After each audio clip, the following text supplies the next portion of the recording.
kita bangun bagaimana perasaan orang Madura kalau mengingat kejadian kerusuhan Sampil.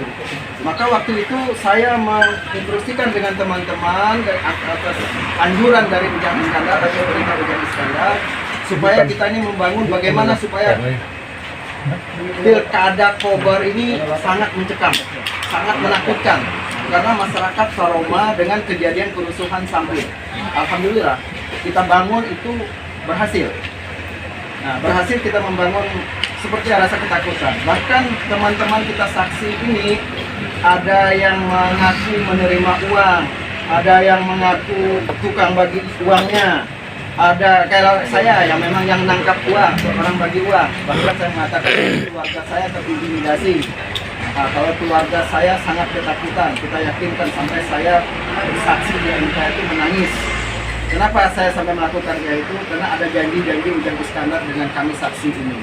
Janji-janji Ujang Iskandar terhadap kami saksi ini, pertama-tama, hidup kalian ini akan enak kalau kita menang di MK. Enak dalam bentuk apa? Kalau yang tidak punya pekerjaan, kita bikinkan pekerjaan.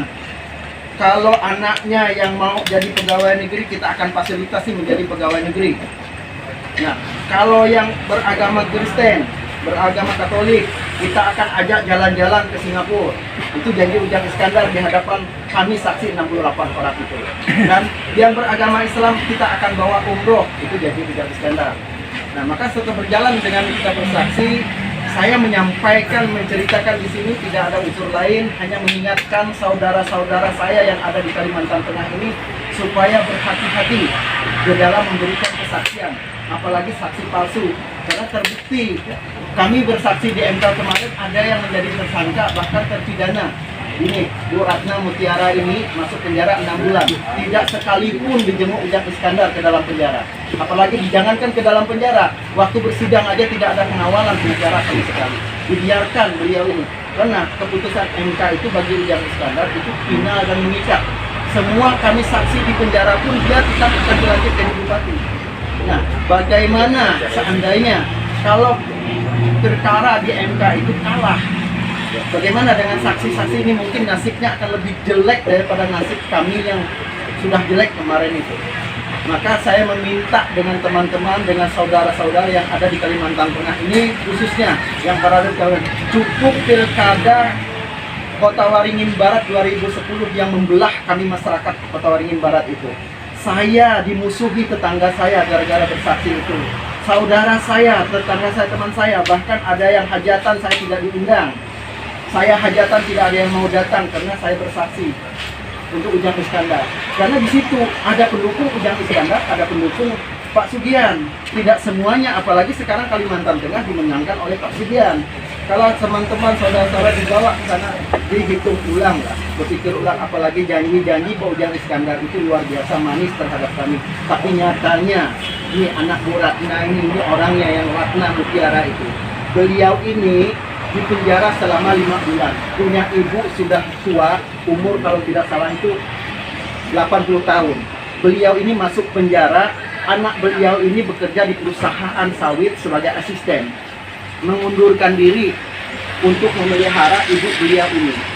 Nah, setelah dipelihara, Pak Ujang dilantik jadi bupati, saya dengan Bu Ratna ini datang menghadap Pak Ujang Iskandar. Pak, tolonglah anak beliau ini, karena beliau ini mengundurkan diri dari perusahaan, tolong dibantu.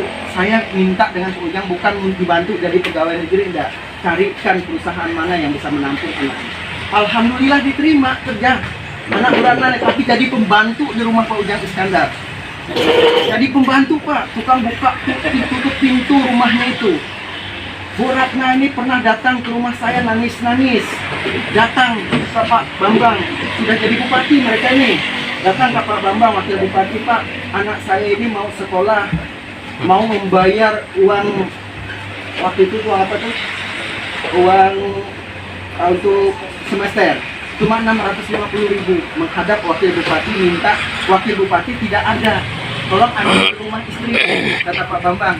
Datang ke rumah istrinya, tidak ada uang 650.000 wakil bupati. Bu Ratna ini datang ke Pak Ujang Iskandar, minta tolong, Pak, saya minta tolong, saya ini nggak bisa kerja. Datang ke rumah Pak Ujang, datang ke rumah Pak Ujang itu, kaca mobilnya aja nggak dibuka, Bu Ratna ini begini-begini, ngelambai-lambai di depan pintu itu. Padahal beliau ini masuk penjara karena membela Pak Ujang Iskandar.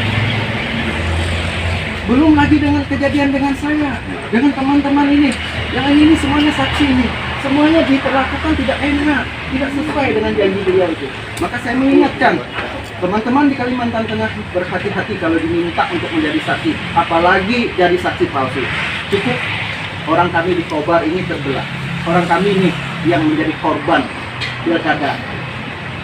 Jangan sampai teman-teman yang lain lagi mengalami. Cukup kami dan keluarga gitu.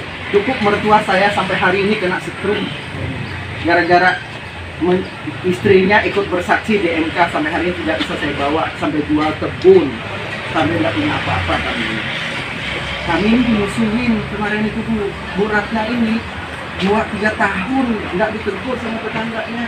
Beliau ini guru ngaji, tapi gara-gara membela Ujang Iskandar di MK, sementara di desa dia itu mutlak menang. Pak Sugiat itu semuanya orang-orang pendukung Pak Sugiat, akhirnya beliau ini dimusuhin. Bahkan yang melaporkan beliau ini siapa? Warga desa itu sendiri. Nah, kita tidak mau teman-teman di Kalimantan Tengah ini nasibnya sama. Intinya nasibnya sama. Jujur Pak, kalau kepingin tahu siapa Ujang Iskandar, waktu itu teman-teman ini pulang dari Jakarta, pulang dari Jakarta itu mereka ini naik kapal dari Semarang, Jakarta Semarang.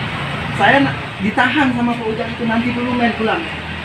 Tunggu sampai keputusan, karena Pak Ujang Iskandar sudah tahu keputusan itu, kalau tidak didis pemilu ulang.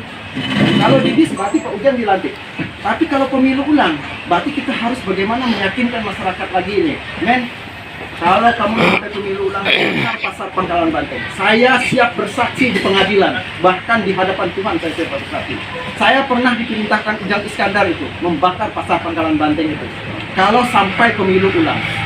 Nanti aku datang kata Ujang Iskandar sebagai bupati, ingin membantu masyarakat yang terbakar itu. Maka saya pulang lewat Banjarmasin. Saya mengumpulkan teman-teman di Banjarmasin itu untuk membersihkan untuk pembakaran itu. Tetapi karena pemilunya didis Pak Sugian, maka itu tidak jadi. Berjalan lagi Pak, saya bercerita lagi nih, bagaimana setelah Ujang Iskandar dilantik. Nah ini saya menceritakan bagaimana seharusnya kami ini anak, kami nyaman. Tapi nyatanya ini ada yang kerja sampai jual motor, sampai ada yang jual kebun, tidak pernah diperhatikan, bahkan di telepon tidak pernah ngangkat, Sekarang saya minta, ini ada teman saya mungkin mau menambah bicara saya dan mudahnya silakan.